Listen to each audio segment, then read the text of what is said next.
Hi guys! Welcome back to my channel. So ngayon naman guys ay magluluto tayo ng condensed milk bread. So ipapakita ko sa inyo guys ang ating mga ingredients.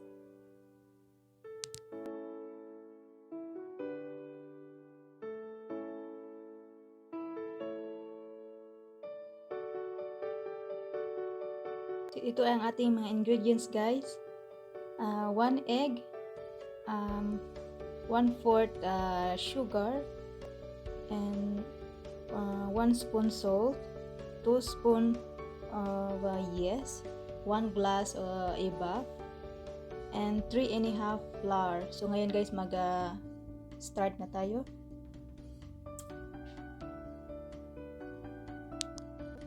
So ngayon isasala muna natin ang ating flour.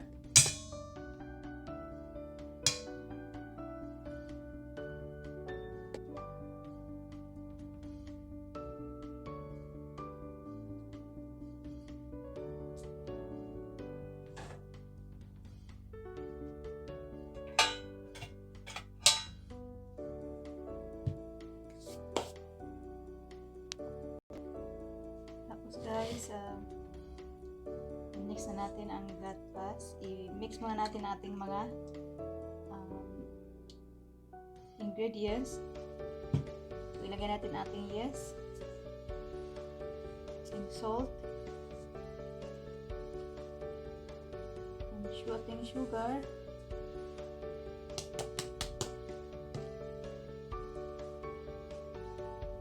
ating 1 egg.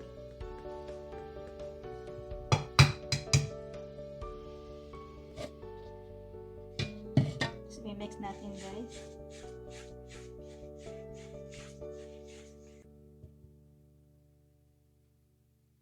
Lagay na rin natin ating flour.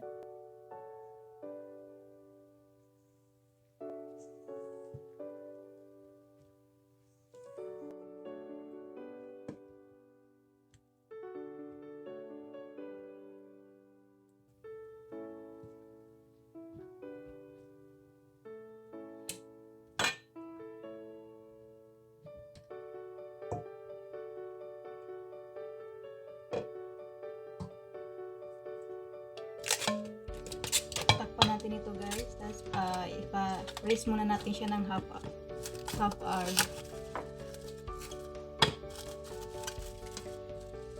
Ito na siya guys.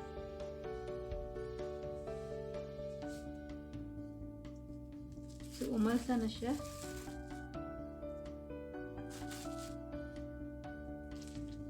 Ang ganda ng pagkaalsa niya guys.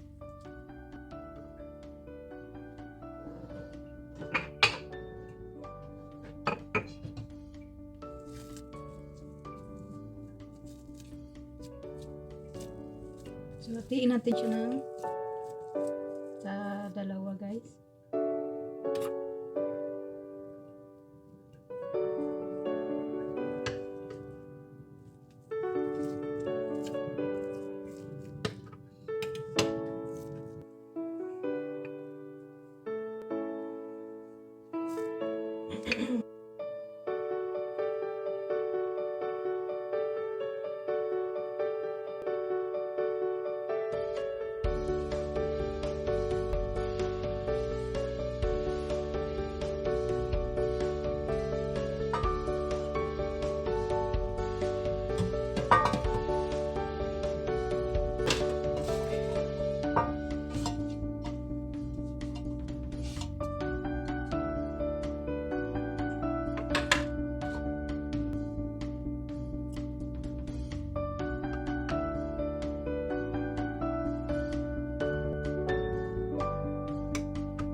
So guys, gumawa ako ng para pang brush natin mamaya sa bread.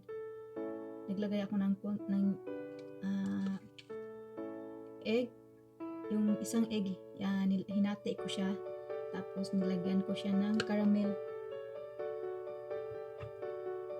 Isang kutsarang ganito guys. Dulce de leche. Isang kutsara lang nilagay ko. Hinalo ko dito sa itlog. Mamaya i-brush natin to sa tinapay bago natin iloto.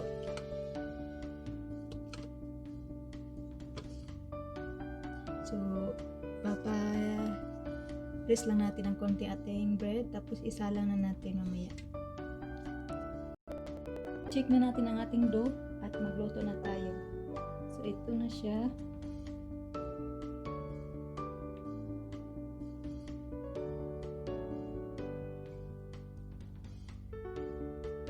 So, magluto na tayo ngayon guys. Ito yung kalahating egg niya. Maglagay tayo ng konting vanilla.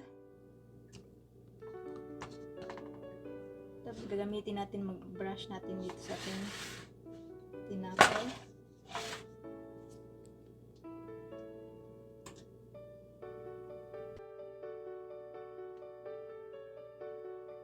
Lagay natin itong isang flavor na ginawa natin, egg with dulce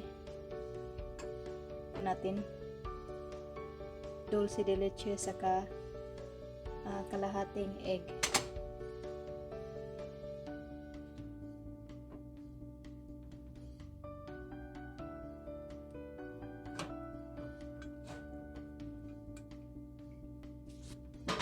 So ngayon guys, isalang na natin.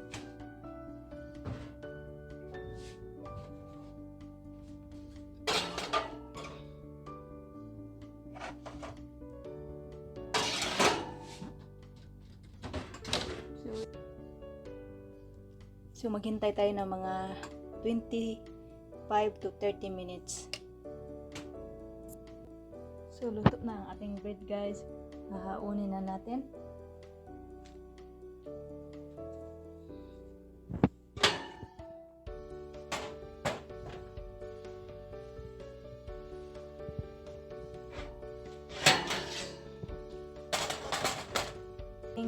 Bread guys.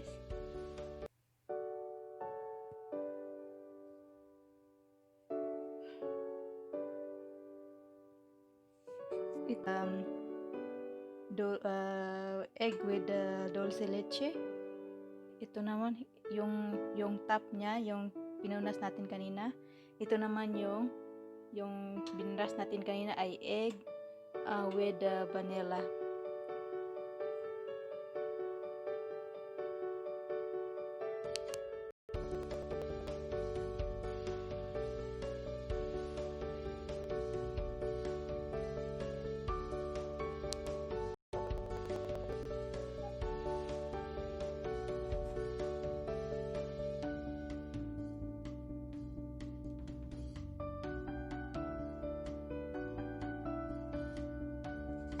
Kung nagustuhan nyo aking video, please subscribe, pindot ang bell button, and see you